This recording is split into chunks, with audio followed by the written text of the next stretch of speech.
নমস্কার, আমি দীপশিখা বিজ্ঞান ও প্রযুক্তির খবর নিয়ে। ফোন লক করেননি?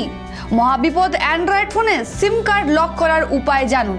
চুরি রোধ করতে অ্যান্ড্রয়েড ফোনে সিম কার্ড লক নামে একটি বৈশিষ্ট্য রয়েছে, যা সিম কার্ডকে সুরক্ষিত রাখতে নিরাপত্তার একটি অতিরিক্ত স্তর যুক্ত করে। সিম কার্ড গ্রাহকদের একটি ফোন নাম্বার দেয়, যা ইস্যুকারী টেলিকম নেটওয়ার্কে সেই ফোনটিকে শনাক্ত করে। এটি একটি 5G ফোন হোক বা একটি বাজেট অ্যান্ড্রয়েড ফোন, সেই সিম কার্ডটি চুরি হয়ে গেলে সেটি লক করতে নিজেদের টেলিকম অপারেটরের সঙ্গে যোগাযোগ করতে পারেন। একজন চোর একটি ফোন থেকে একটি সিম কার্ড সরিয়ে অন্য একটি ফোন তা রাখতে পারে। চুরি রোধ করতে অ্যান্ড্রয়েড ফোন সিম কার্ড লক নামে এক বৈশিষ্ট্য রয়েছে, যা সিম কার্ডকে সুরক্ষিত রাখতে নিরাপত্তার একটি অতিরিক্ত স্তর যুক্ত করে।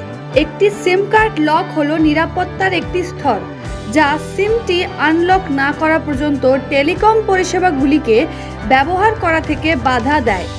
এটি ক্যারিয়ার লক হওয়া ফোন থেকে আলাদা, যার মানে একটি ফোন শুধুমাত্র একটি নির্দিষ্ট ক্যারিয়ারের সিম কার্ড ব্যবহার করতে পারে।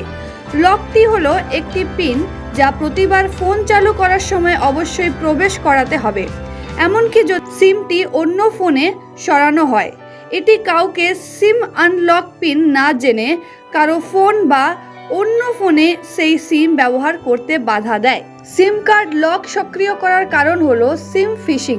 স্ক্যামাররা ফোন নিয়ন্ত্রণ করতে সিম কার্ডের অ্যাক্সেস পেতে সিম ফিশিং ব্যবহার করে, যা সিম সোয়াইপিং নামেও পরিচিত।